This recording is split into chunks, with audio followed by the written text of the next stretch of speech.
You knew it wasn't right. You felt it in your gut, but something stopped you from speaking up. So many people sit under abusive leadership and say nothing. Not because they don't know better, but because fear has muzzled them.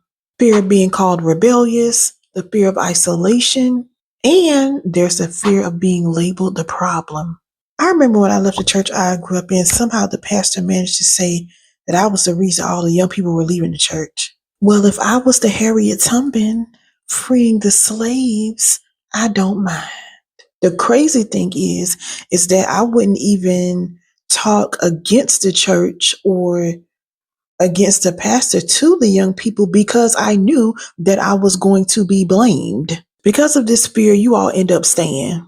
You stay, you shrink, you pretend it's spiritual warfare when it's really spiritual abuse. I remember when I knew something was wrong in my old church, but I was scared. I didn't want to be accused of dishonor. I didn't want it to look like I was touching God's anointed, although that scripture is really talking to leaders about the people. That's a whole nother. Baby, staying silent kept me bound. It took years for me to realize that honor doesn't mean silence and submission doesn't mean slavery.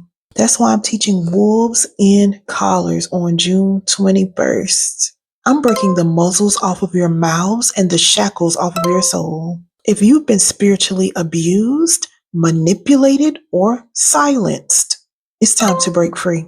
This class is your call to come out. Link in bio.